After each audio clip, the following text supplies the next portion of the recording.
오늘 사무엘상 18장에서 이제 사무엘상이 끝날 때까지 다윗은 사울 왕의 수하로서 그의 박해를 견뎌야 하는 고단한 인생을 살게 됩니다.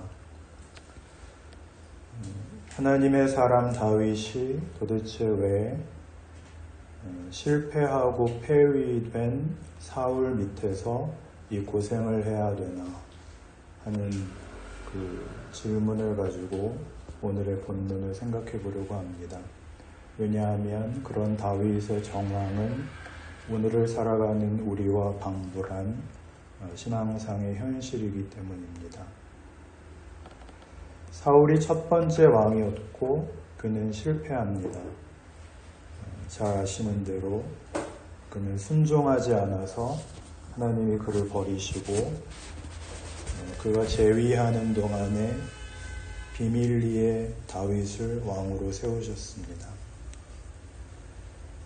그러니까 실제로는 사울은 폐위된 왕이고 다윗이 하나님이 세운 왕인데, 그리고 그는 잘하는데 그 폐위된 왕이 아직 권력을 가지고 그 권력으로 다윗을 죽이려고 하는, 그래서 다윗은 목숨을 보존하기 위하여 망명의 길을 떠나야 하고 고단한 인생을 살아야 되는 긴 세월이 사무엘상의 가장 중요한 내용으로 기록되어 있습니다. 다윗은 사울이 실패한 것을 회복하는 그런 역할을 맡습니다. 뭘 실패했느냐 하면은 사울은 그 하나님이 이스라엘에게 세우시고 주신 왕이라고 하는 직책이, 그 왕권이 무엇인가 라는 문제에 대해서 사울은 실패합니다. 사울은 그 왕권을 폭력으로밖에는 사용하지 못합니다. 대표적으로 다윗에게 그 폭력을 사용하죠.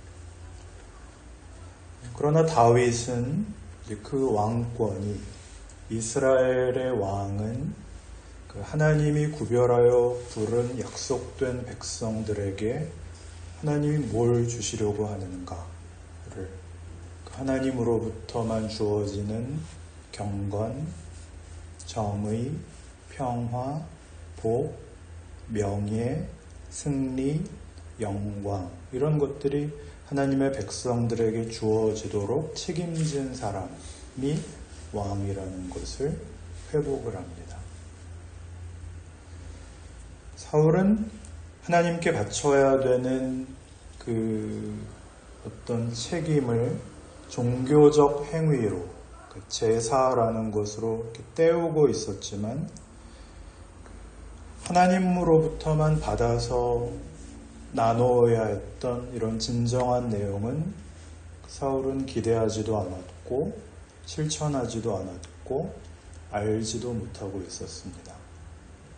그래서 하나님께서 그를 왕위에서 내쫓으시죠. 그는 자기 백성들에게 하나님의 거룩하심, 하나님의 위대하심, 하나님만이 줄 수 있는 충만한 복들을 하나도 나눌 수 없었기 때문입니다.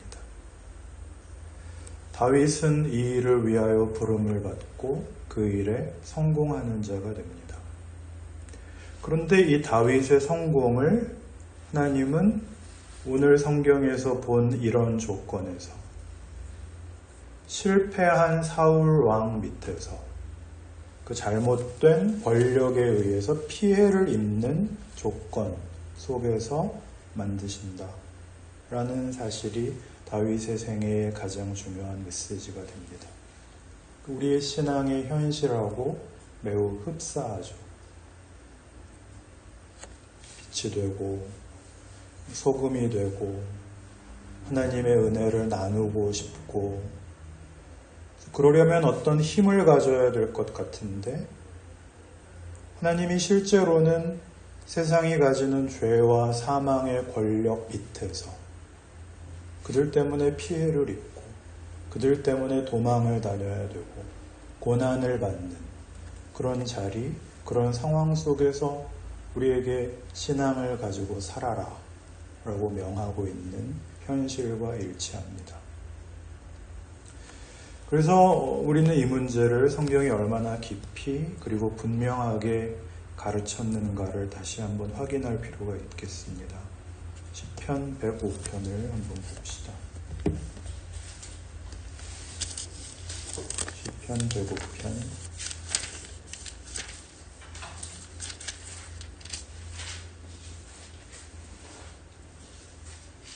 17절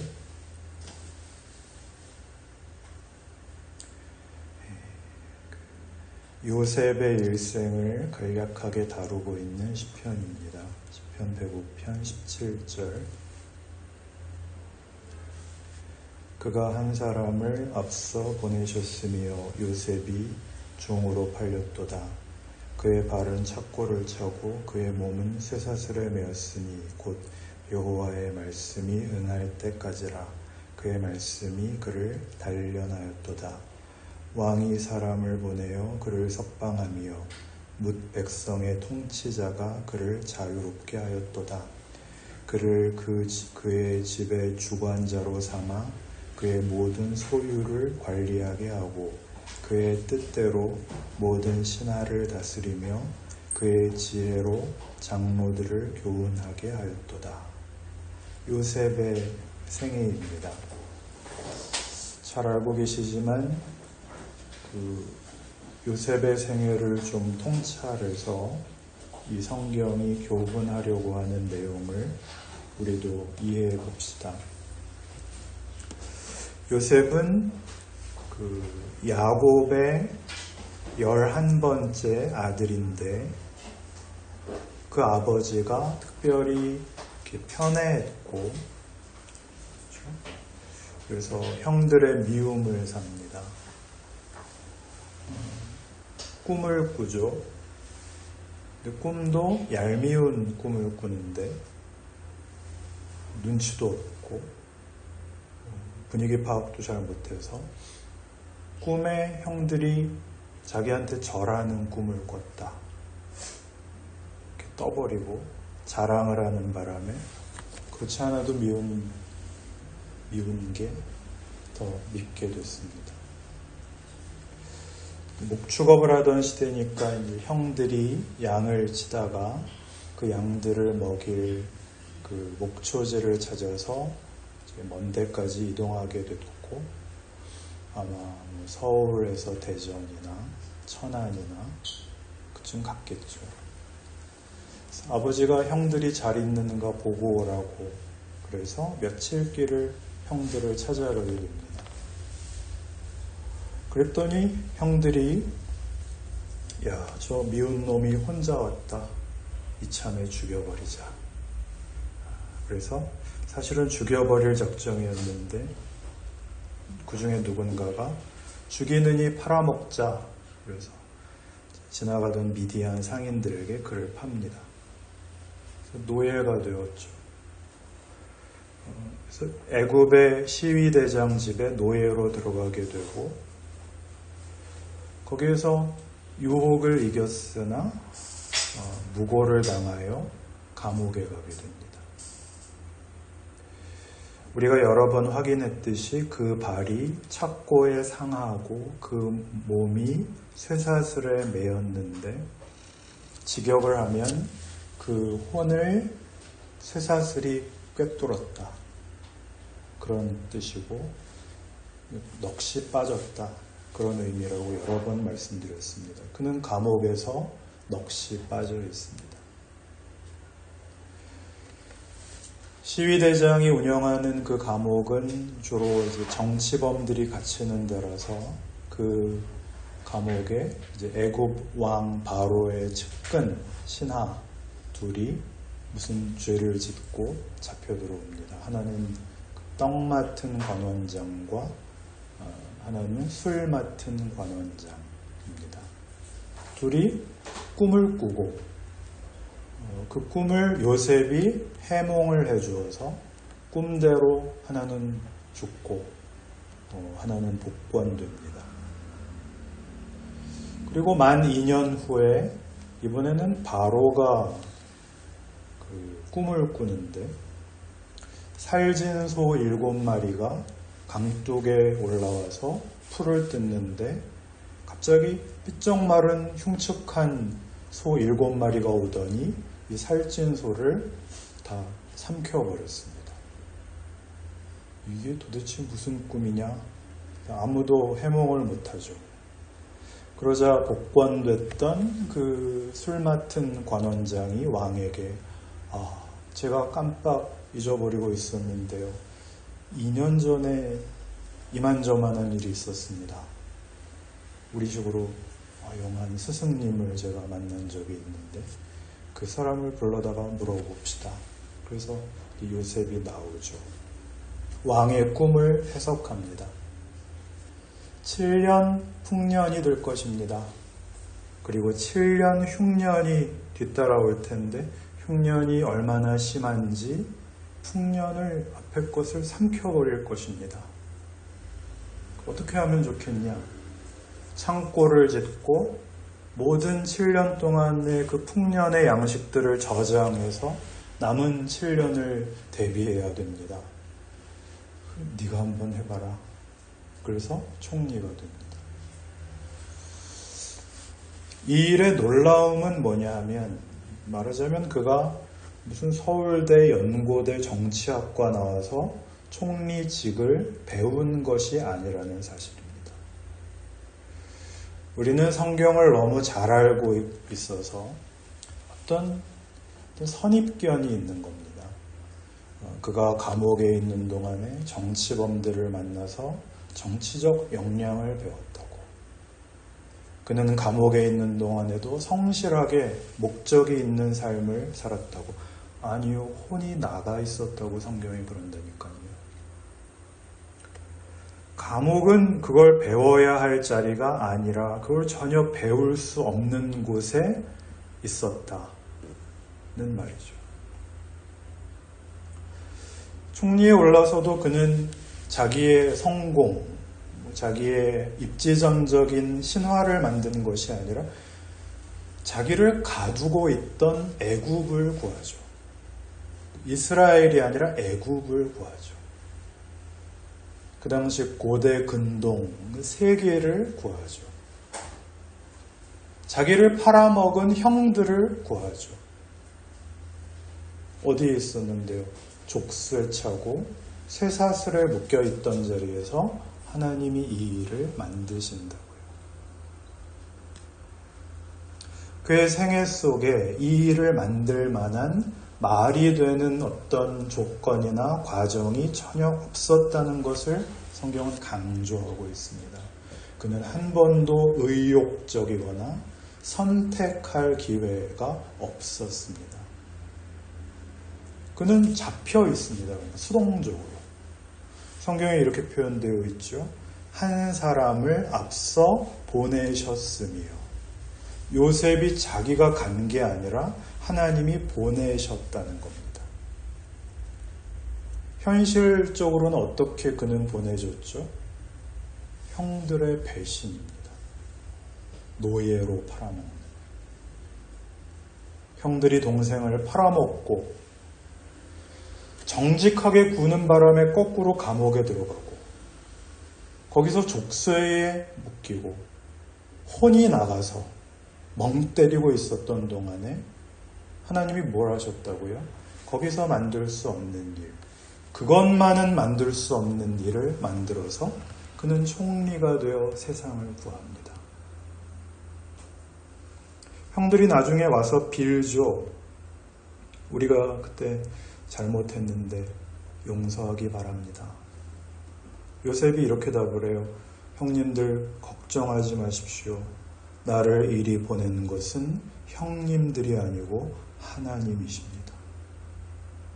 이것이 요셉의 생애이고 우리의 생애라는 거죠. 그리고 오늘 본문 속에 나오는 다윗의 생애죠. 세상이 만들 수 없는 곳에 우리를 보내어 하나님은 무엇을 만들 수 있는가를 보이라고 합니다. 그러니 우리는 돌겠는 거죠. 하나님이 만들 수 있는 것이 세상이 만드는 것과 비교할 수 없이 위대한 것이고 우위에 있는 것이라면 우리가 권력을 가지고 있는 것이 맞지 않습니까? 예수 믿는 사람이 국회의원도 되고 대통령도 되고 그래야 고지를 점령해서 선교에도 유리할 것 아닙니까? 아니요, 하나님은 그렇게 안 하시고 권력은 저들에게 맡겨서 그들이 우리를 좌지우지하는 것 같은, 그래서 우리는 피해와 우리 기독교 교회사 내내 나오는 박해와 순교와 피 흘림의 과정 속에서 우리 보고 이거를 감수하라. 이 인생을 감수하는 너희 안에 내가 영광을 담겠다. 이렇게 말하는 것이 요셉의 생애이고 다윗의 생애입니다. 이것이 하나님이 일하시는 방법이랍니다. 왜 이렇게 지루할까요? 안 믿어지기 때문일까요? 누가복음 22장을 봅시다. 누가복음 22장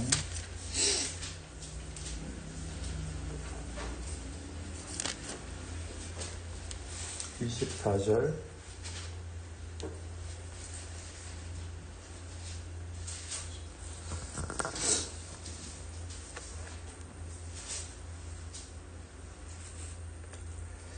또 그들 사이에 그중 누가 크냐 하는 다툼이 난지라. 예수께서 이르시되 이방인의 임금들은 그들을 주관하며 그 집권자들은 은인이라 칭함을 받으나 너희는 그렇지 않을지니 너희 중에 큰 자는 젊은 자와 같고 다스리는 자는 섬기는 자와 같을지니라. 앉아서 먹는 자가 크냐 섬기는 자가 크냐? 앉아서 먹는 자가 아니냐? 그러나 나는 섬기는 자로 너희 중에 있노라. 너희는 나의 모든 시험 중에 항상 나와 함께한 자들인즉 내 아버지께서 나라를 내게 맡긴 것 같이 나도 너희에게 맡겨 너희로 내 나라에 있어 내 상에서 먹고 마시며 또는 보좌에 앉아 이스라엘 12지파를 다스리게 하려 하노라. 마지막 만찬 석상입니다. 예수님은 이제 예루살렘에 입성하시고 6월절 만찬을 하는 그 자리죠. 제자들이 누가 더 큰 공을 세웠는가라는 다툼을 벌입니다. 이제 예수님께서 로마의 권력을 깨뜨리고 이스라엘을 구원하시고 해방자로서 그의 승리와 그의 권력을 보이실 것이다 라고 기대하는 자리입니다. 그런 기대를 할 만한 일들이 있었죠. 죽은 자를 살리시고 귀신을 쫓아내시고 바다를 잠잠케 합니다. 얼마나 굉장합니까? 그런데 예수께서 말씀하시기를 이 세상은 권력을 가지는 사람이 높은 자리에 앉고 대접을 받지만 내 나라는 그렇지 않다. 내 나라는 높은 자가 낮은 자를 섬기는 나라다. 이런 말이 안 되는 말씀을 하십니다. 그러면서 이렇게 얘기하죠. 31절 보시면 시몬아 시몬아 보라 사탄이 너희를 밀가부르듯 하려고 요구하였으나 그러나 내가 너희를 위하여 내 믿음이 떨어지지 않기를 기도하였노니 너는 돌이킨 후에 내 형제를 굳게 하라. 밀가부르듯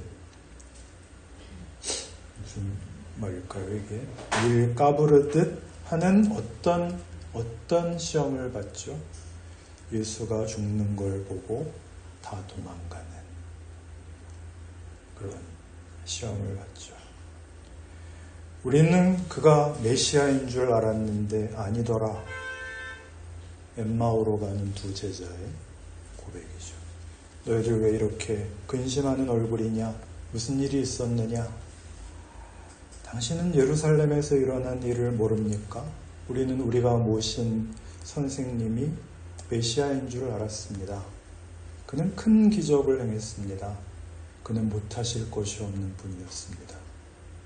그런데 이상하게 그냥 잡혀 죽었습니다. 그래서 우린 절망에 빠져 이렇게 피난을 가고 있습니다. 그 시험이죠.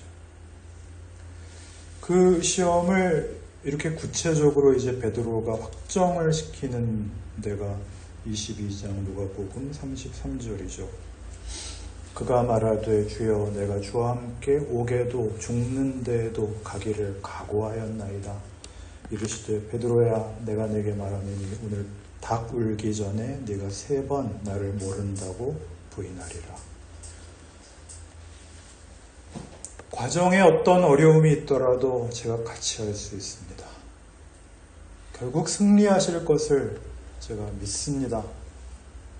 그러니 제가 어떤 고난도 어떤 박해도 주님과 같이 가서 이 궁극적 승리를 이루실 것을 내가 믿고 충성되이 주님을 따르겠습니다. 닭 울기 전에 3번 작은 자 하나가 나와서 너 그의 제자였다. 아니다. 이 아니다가 무슨 뜻이죠? 가진 권력의 확인이죠. 네가 그의 제자다가 확인이 되면 같이 붙들려 가서 죽어야 되는. 예수가 잡혀가고 위기에 처했는데도 하늘 권세는 세상 권세를 이기는 모습으로 안 나타나는 겁니다. 그러니까 작은 자 앞에서도 부인해야 되죠. 예수가 저 지경까지 가면은 나왔어야 되는 하나님의 확인, 권력이 등장하지 않기 때문에 무너져 내리죠. 저주하며 부인하는 자리에까지 이르게 되죠. 무슨 뜻이죠? 예수를 믿고 사는 인생이 늘 은혜롭고 나이스하고 해피하고 반짝거리는 인생이 아니라 저주하며 부인하는 자리를 사는 인생이라는 뜻입니다. 마지막 만찬자리에서 예수께서 십자가를 지시고 죽으신다고 말할 때 베드로가 뭐라고 항변을 하죠? 말이 되지 않습니다. 그럴 수 없습니다. 저라도 미력을 다하여 주의 승리를 구원사역의 완성을 돕겠습니다. 그런 말씀하지 마십시오. 그러자 무슨 꾸중이 돌아온다고요? 사탄아 내 뒤로 물러가라. 그건 무슨 뜻이에요? 내 나라는 폭력으로 세울 수 있는 나라가 아니다. 내 나라는 힘으로가 아니라 이 모든 폭력과 이 모든 죄를 뒤집어서 자기를 부인하고 자기 십자가를 지는 방식으로 섬김으로만 세워지는 나라니라. 이것은 하나님의 창조의 완성이며 그가 하시는 구원의 실제적인 내용입니다. 세상은 모든 것을 사망으로 몰아듣고 예수는 그 세상이 하는 모든 폭력들을, 모든 죄를, 모든 악한 것을, 불의를 다 받아 감수하여 섬기셨죠. 그리하여 드디어 만들어내는 것, 사망이 만들 수 없는 것, 배신이 만들 수 없는 것, 오염과 부패가 만들 수 없는 것을 만드시는 것입니다.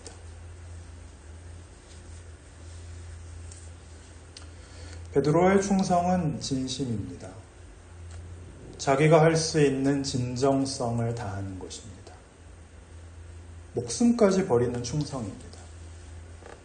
그러나 예수님의 답은 매우 냉혹합니다. 이렇게까지 말할 수 있을까요? 네가 죽어봤자 하나님이 그걸 뭐에다 쓰냐?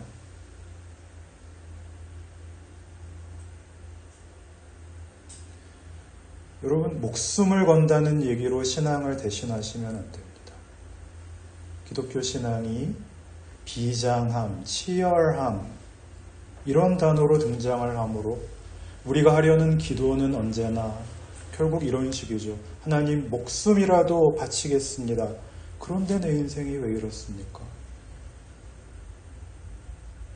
그게 다 굴기 전에 네가 3번 나를 부인한다.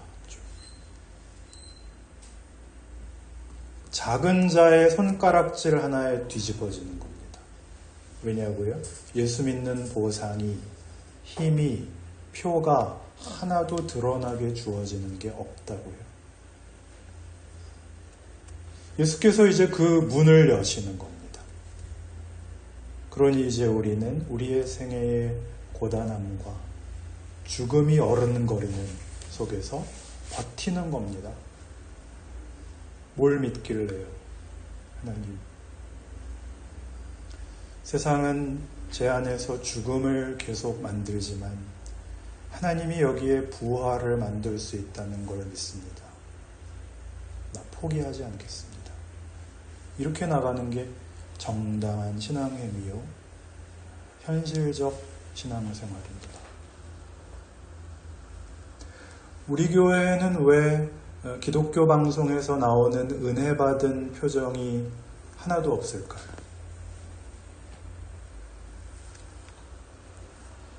그 가수 이효리 씨가 엄마하고 여행을 다니는 영상을 봤는데요.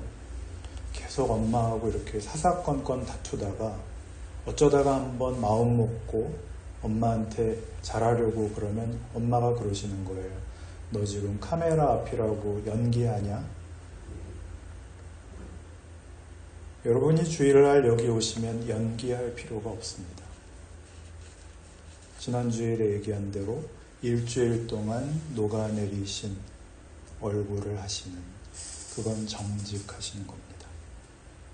여러분은 다윗의 생애를 걷고 계시는 겁니다.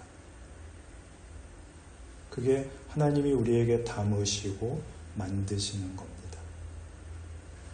모든 경우에 하나님을 아는 지식, 이 창조와 부활과 권능과 기적과 그 안에만 있는 명예와 은혜, 진리, 생명, 감사, 영광, 기적, 이런 것들을 담으시고 있는 주입니다. 다윗이 사울의 폭력의 희생자가 되어서 그 안에 담으시는 하나님의 통치와 우리에게 목적하시는 영광이 폭력과 공포와 다른 것임을, 폭력의 결과도 아니고 폭력을 이긴 폭력도 아니고 길이 다른, 내용이 다른 것임을 우리에게 가르치듯이 우리의 생에 그 일을 하시겠답니다. 그걸 사시기 바랍니다. 목사님이 은혜로운 설교를 안 해줘서 우리의 인생이 고달픕니다. 그럼 딴 교회로 가십시오. 그러나 하나만 기억해 주십시오. 베드로처럼 저주하고 부인하는 자리에서 내 인생을 사는 것, 그게 기독교 신앙입니다. 예수를 믿는다는 뜻입니다. 누구든지 나를 따라오려거든 자기를 부인하고 자기 십자가를 지고 나를 따를 것이니라.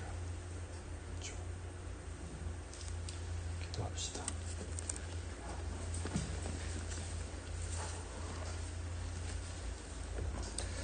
하나님 아버지, 예수 믿는 인생이 무엇인지를 새삼스럽게 확인합니다. 우리의 눈물과 한숨이 결단코 주님의 창조와 부활과 구원을 방해할 수 없습니다. 우리가 아는 식으로, 바라는 식으로 주어지는 것이 아니고 이기는 것, 자랑하는 것이 아니라 하나님의 깊으신 성품, 사랑하고 온유하고 용서하고 감사하고 기뻐하는 것으로 채우기 위한 하나님의 방법입니다. 그 나날들을 믿음으로 살게 하셔서 우리 인생이 신앙의 꽃이 피게 하여 주옵소서. 예수님 이름으로 기도합니다.